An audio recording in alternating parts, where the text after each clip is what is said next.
তীব্র গরম থেকে মুক্তি পেতে মানুষ চাইছিল বৃষ্টি, কিন্তু সেই বৃষ্টি যে এমন অনাসৃষ্টি ঘটাবে তা ভাবতেই পারেনি কেউ। প্রায় দুদিনের বৃষ্টিতে জলমগ্ন কলকাতা সহ দক্ষিণবঙ্গের শহরতলির একাংশ। দক্ষিণ ২৪ পরগনার রাজপুর, সোনারপুর, বারুইপুরের একাধিক ওয়ার্ড প্রায় জলের তলায়। জল যন্ত্রণার শিকার জেলার সাধারণ মানুষ।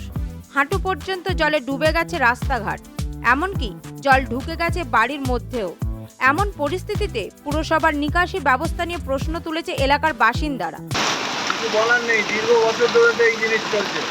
এই তো আমাদের উন্নয়ন হচ্ছে, ঘরের মধ্যে জল ঢুকে যাচ্ছে, নোংরা এখানে পড়ে লোকের পায়ে পায়ে চারদিনময় হচ্ছে, মানে যাচ্ছে তাই সেটা নরক হয়ে আছে একদম। এখানে বাচ্চা ছেলেরা স্কুল করে, প্রায় স্কুল কর্তৃপক্ষই কোনো ব্যবস্থা নিচ্ছে না। আমরা কী করবো? আমরা তো বলে বলে হয়রান হয়ে গেছি। বলা হয়েছে পঞ্চায়েতকে, বলা হয়েছে এদিকে পৌরসভার যে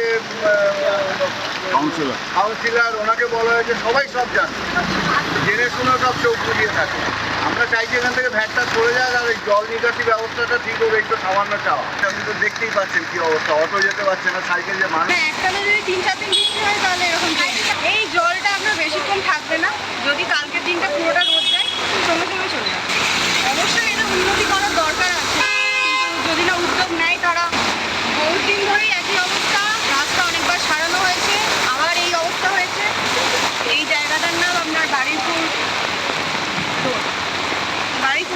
তো আসতে আমরা ছোটো থেকেই দেখছি এইভাবে জল সবসময় জমে। একটু বর্ষা হলে অল্প একটু বৃষ্টিতেই এইভাবে এত ওপেন জায়গায় এগুলোকে আর ছোটো করছে ঘুরতে যাওয়া দেখতে পাবো, বলতে পারো বলতে কোনো কাজ হচ্ছে না। কী চাই আপনার? সবাই তো চাইবে যে এইভাবে যারা জিনিসটা ভালো হোক, যাতে জলটা না জমে। এই নোংরা জল এইভাবে টেনে টেনে হেঁটে অনেকে যাচ্ছে। মরশুমের প্রথম বৃষ্টিতে যদি জল যন্ত্রণার ছবিটা এমন পর্যায়ে পৌঁছায়, তাহলে এখনো বাকি পুরো বর্ষাকাল। সারা বর্ষা জুড়েই কি এমন ভোগান্তির শিকার হতে হবে সাধারণ মানুষকে? প্রশ্ন তুলছে এলাকার বাসিন্দারা। Big news Bangla.